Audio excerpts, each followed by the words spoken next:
देखिए, पीटीआई जो मुल्क की इस वक्त मजमूई सूरत हाल है उस पर गहरी नजर रखे हुए है। आप ये देखिए कि ये मुल्क इस वक्त नहीं चल रहा। 5 बजट ये निज़ाम, ये फस्ताई निज़ाम पेश कर चुका है, झूठ और फरेब पर मबनी निज़ाम। 5 बजट पेश करने के बाद सूरत हाल ये है कि आज वर्ल्ड बैंक ने ये कहा है कि आपके मुल्क के जो माशी हालात हैं वो ऐसे नहीं हैं कि ये मुल्क वफाकी हुकूमत चल सके। आपको सूबों से पैसा वापस खींचना है, आपको विफाक के अखराजात कम करने हैं, कुछ भी नहीं हो पा रहा। पिछले 5 बजट में विफाकी अखराजात बढ़े हैं। वो मामलात जो 18वीं तरमीम ने सूबों को दे दिए थे उनके हवाले से भी विफाक बदस्तूर अखराजात किए जा रहा है, जिनकी वजह से अब सूबों को यह कहा जा रहा है कि सेहत और तालीम से पैसा काट के विफाक को दिया जाए। जब आप सेहत और तालीम से पैसा काटते हैं तो वो हादसे होते हैं, वो अलमिये होते हैं जो लाहौर में हमने काहना में देखा, जहाँ 14 बच्चे एक खस्ता हाल इमारत में तालीम की जुस्तजू में बैठे थे और वहां उनको शहीद होना पड़ा। तो इस वक्त हालात इंतहाई मखदूश हैं। ये मुल्क गलत समत में चल रहा है। ये पूरा निज़ाम जो कायम किया गया 2022 में, फिर जिसको तकवीयत दी गई 8 फरवरी 2024 को इलेक्शन लूट कर, ये निज़ाम अब गिर रहा है। ये झूठ पर अपनी निज़ाम है। कभी कहते हैं आओ इलेक्शन खोल लें, 2024 का खोले, हम कहते हैं खोलो, 4 हल्के खोल लो, हमारे साथ बैठो, आंखों में आंखें नहीं मिला सकोगे। फिर कहते हैं 2018 खोल लो, जरूर खोलो 2018। आज जो फरेब और जो जुल्म इस मुल्क पर मुसल्लत है वो 2024 की वजह से मुसल्लत है। आपने अदलिया को तबाह किया 26वीं 27वीं तरमीम के जरिए।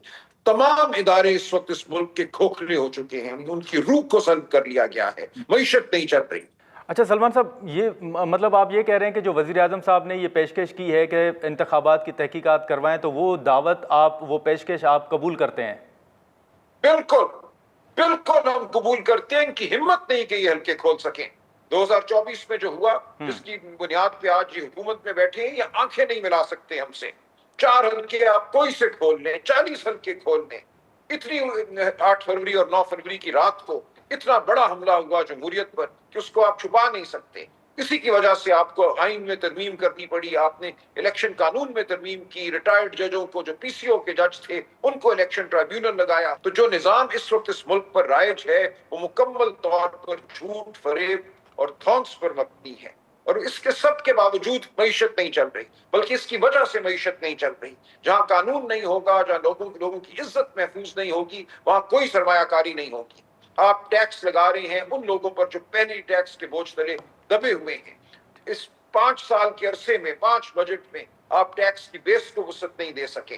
तो तमाम मामलात जो रियासत के हैं वो गलत समत में चल रहे हैं, और इंशाअल्लाह आप देखेंगे पाकिस्तानी कौम इस जबर, इस जुल्म को कबूल नहीं करेगी। हम एक आईनी और कानूनी रास्ता अपनाते हैं, हम अदालतों में जाते हैं, हम अपने लोगों को पुरअमन कहने की तलकीन करते हैं, लेकिन ये मामलात एक ऐसी समझ जा रहे हैं कि मामलात किसी के भी हाथ में नहीं रहेंगे। अच्छा सलमान साहब, ये भी सर बताइएगा कि हाल ही में कुछ बयानात आपकी नज़र से गुजरे भी होंगे, और ये भी वफाकी वज़रा की जानिब से कहा जा रहा है कि वज़ीर आज़म साहब ने खुद अपोजिशन लीडर को मुज़ाकरात की दावत दी है और अभी भी पीटीआई के साथ हुकूमत राब्ते में है। क्या जो वज़ीर आज़म साहब की जानिब से दावत दी गई है मुज़ाकरात के हवाले से, आप वो दावत कबूल करते हैं? देखिए, ये चकजई साहब और अल्लामा नासिर करेंगे, ये उनकी इख्तियार उनका है। वो देखेंगे कि क्या कोई खुलूस नीयत इसमें शामिल है, इस दावत में, या सिर्फ नशस्तन बर्खास्तन मकसूद है, वक्त गुजारना मकसूद है।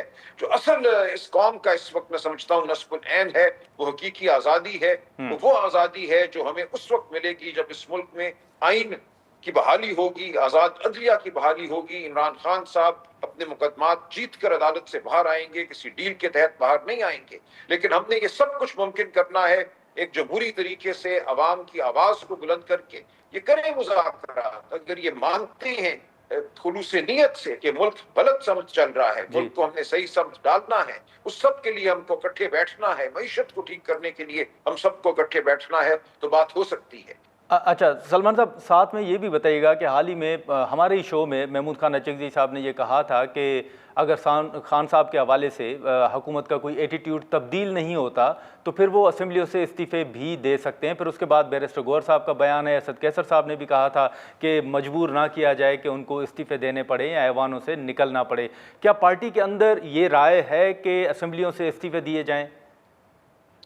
دیکھیں یہ ایک گفتگو کا حصہ ہے، استعفیٰ دینا نہ دینا، اس سے زیادہ ضروری یہ ہے کہ عوام کی جو آواز ہے وہ بلند ہو، ہم عوام کے ساتھ کھڑے نظر آئیں، اور ہم کھڑے ہوں گے۔ ٹھیک جو ہے، آزاد کشمیر میں ہو رہا ہے میں سمجھتا ہوں وہ ایک پہلا قدم ہے ٹھیک ہے، پاکستانی قوم کی جانب سے۔ آزاد کشمیر اور پاکستان ایک دوسرے کے لیے لازم و ملزوم ہیں، قانون اور آئین کے لیے پاکستانی قوم باہر نکلے گی۔ اصل معاملہ یہ ہے، اسمبلی میں بھی آواز اٹھائیں گے۔ اس بجٹ کے حوالے سے ہمارے پارلیمنٹیرینز نے شاندار طریقے سے حقیقت کو واضح کیا۔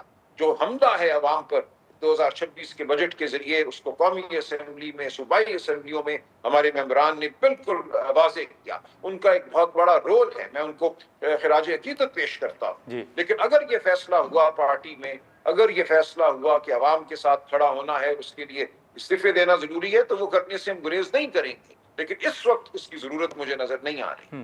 اچھا سلمان صاحب، یہ بھی ایک پوائنٹ جو کہ آپ کی جانب سے بھی بار بار اٹھایا جا رہا ہے وہ خان صاحب کے ساتھ ملاقاتوں کے حوالے سے ہے، اور کافی عرصے سے آپ لوگوں کی ملاقاتیں نہیں ہو رہی، اس حوالے سے آپ کے مطالبات بھی ہیں، لیکن اب یہ خبریں آ رہی ہیں کہ شاید بیرسٹر سیف صاحب کو پیغام دیا گیا ہے ملاقات کے حوالے سے۔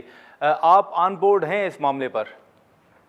نہیں، ہم آن بورڈ نہیں ہیں جی، مجھے اس بارے میں کچھ علم نہیں ہے کہ ان کی اچھا ملاقات ہو رہی ہے نہیں ہو رہی، کون چاہتا ہے ان کی ملاقات ہو، کون چاہتا ہے نہ ہو۔ لیکن اصل معاملہ یہ ہے کہ ملاقات وہ بامانی ہوگی جو خاندان کے ساتھ ہو، جو اپنے وکلاء کے ساتھ ہو، خان صاحب کی جو اپنے رفقا کے ساتھ ہو۔ ٹھیک ہے، اچکزئی صاحب کے ساتھ ملاقات ضروری ہے، علامہ ناصر کے ساتھ ملاقات ضروری ہے، جو پارٹی کے ہمارے پرانے عہدیداران ہیں، پرانے رکن ہیں، ان کے ساتھ ملاقاتیں ضروری ہیں۔ 25-30 سال سے جو عمران خان صاحب کے رفقا ہیں، ان کے ساتھ ملاقاتیں ضروری ہیں۔ یہ ملاقاتیں اگر نہیں ہوتی تو میں سمجھتا ہوں بات آگے نہیں بڑھے گی۔ عمران خان صاحب کے علاوہ ان کو باہر رکھ کر کوئی مکالمہ، کوئی مذاکرات، کوئی مطلب نہیں رکھیں گے۔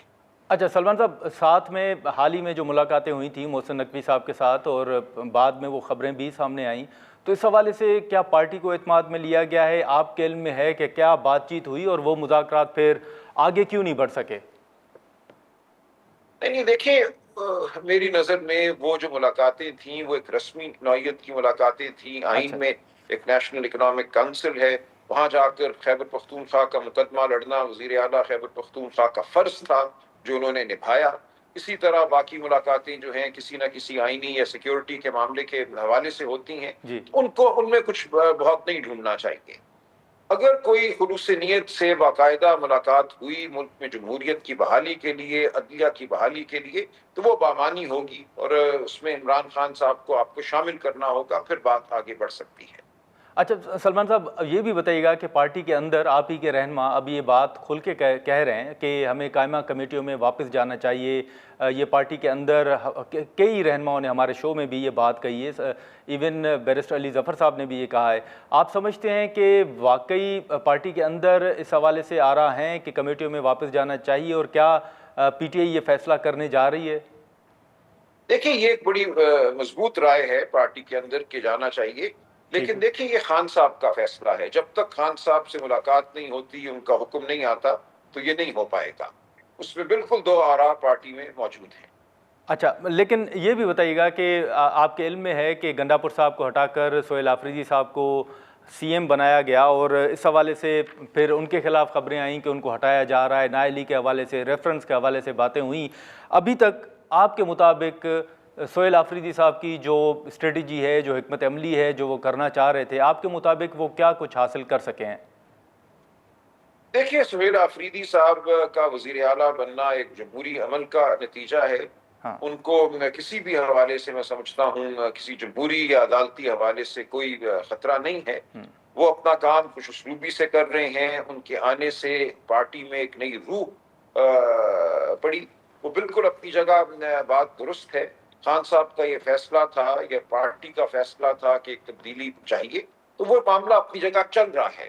سہیل آفریدی صاحب ایک جو ہمارا یوتھ کا طبقہ ہے پارٹی کا، جی جو ہمارے سپورٹرز میں یوتھ کا طبقہ ہے، اس کی نمائندگی کرتے ہیں، آنے والے وقت کی طرف اشارہ کرتے ہیں۔ ان میں جو ایک صلاحیت ہے، جو ان میں ایک تحریکی قوت ہے، وہ بالکل سب کے سامنے ہے۔ اس کا لمحہ آئے گا اور آپ ان کو صف اول میں پائیں گے۔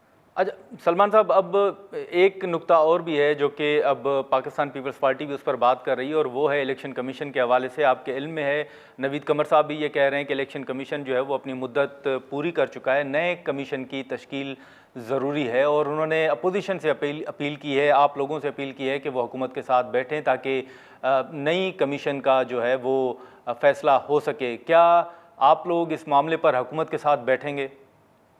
देखिए, बिल्कुल हम बैठते हैं। बहुत से ऐसे जो आईनी नौयत के मामलात हैं वो उन पे हम बैठते हैं। कब हमने इनकार किया है? उमर अयूब साहब उस वक्त लीडर ऑफ द अपोजिशन थे, उन्होंने फौरन खत लिखा था जो ही इस इलेक्शन कमीशन के जो मेंबरान हैं या चेयरमैन हैं उनके ओहदे की मुद्दत खत्म हुई तो फौरन उमर अयूब साहब ने लिखा था कि बैठिए। वजीर आजम को लिखा था ताकि हम एक नया चीफ इलेक्शन कमिश्नर और मेंबरान जो हैं उनकी तैनाती कर सकें। लेकिन कुछ नहीं हुआ। तो ये हमारी तरफ से कोई गुरेज नहीं है, ये तमाम जो गुरेज है ये हुकूमत की तरफ से है, क्योंकि उनको सूट करता है कि मामला इसी तरह चलता रहे।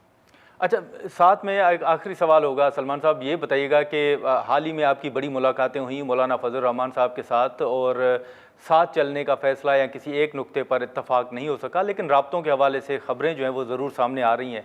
आप समझते हैं एक तो कौन से मौलाना साहब के तहफ़्फ़ुज़ात हैं, और दूसरा आपको नज़र आ रहा है कि आने वाले दिनों में PTI की जो भी हिकमत अमली हो उसमें मौलाना साहब आपके साथ होंगे? देखिए, सब कुछ मुमकिन है। हम उसूलों पर खड़े हुए हैं, उन उसूलों के हवाले से जो कोई हमारे साथ चलना चाहे चले, उसको हम धुतकारेंगे नहीं, लेकिन हम कोई बेउसूली की बुनियाद पर कोई इत्तेहाद कायम नहीं करेंगे। हमारा मतमाए नज़र हुकूमत नहीं है, हमारा मतमाए नज़र ये नहीं है कि किसी तरह इक़्तिदार से हम चिमटे रहें। ठीक है। अगर कोई ये वाक़यातन ये करना चाहता है कि इस मुल्क में जो जमहूरी एक ख्वाहिश है, जो अवाम इस वक्त देख रहे हैं, जो जमहूरियत की जानिब, अदलिया की बहाली की जानिब, उस हवाले से कोई चलना चाहता है तो ज़रूर चले हमारे साथ, हम खैर मकदम करेंगे। अच्छा चलें, बहुत शुक्रिया सलमान अकरम राजा साहब, आपने वक्त निकाला। नाज़रीन, सलमान अकरम राजा साहब की गुफ्तगू आपने सुनी, जो हाल ही में मुज़ाकरात के हवाले से हुकूमत की जानिब से दावत दी गई है। उस हवाले से उन्होंने वाज़ेह तौर पर कहा है कि मुलाकातें और मुज़ाकरात के हवाले से जो फ़ैसला है वो महमूद खान अचकज़ई साहब ने ही करना है। इसी के साथ साथ जो बैरिस्टर सैफ साहब के हवाले से ख़बरें सामने आ रही थी, उस हवाले से उन्होंने कहा कि वो इस मुलाकात, जो मुमकिना मुलाकात है, उस पर ऑन बोर्ड नहीं है, और मुलाकात या तो अपोजिशन लीडर के साथ होनी चाहिए या फिर फैमिली के साथ होनी चाहिए। इसी के साथ साथ जो वज़ीर आज़म ने हाल ही में इंतखाबात की तहकीकात के हवाले से पेशकश की थी, PTI के सेक्रेटरी जनरल के मुताबिक पाकिस्तान तहरीक इंसाफ वो पेशकश कबूल करती है और वो चाहते हैं कि तहकीकात हों। हम यहाँ पर एक मुख्तसर सा ब्रेक लेंगे, और ब्रेक के बाद बैरिस्टर अकील मलिक साहब हमें ज्वाइन करेंगे, जो MQM के तहफ़्फ़ुज़ात हैं, जो पाकिस्तान पीपल्स पार्टी के तहफ़्फ़ुज़ात हैं, और ओवरऑल जो इस वक्त 28वीं आईनी तरमीम हो या जो कवानीन मंजूर हो रहे हैं उस पर जो तहफ़्फ़ुज़ात सामने आ रहे हैं उस पर हम गुफ्तगू करेंगे।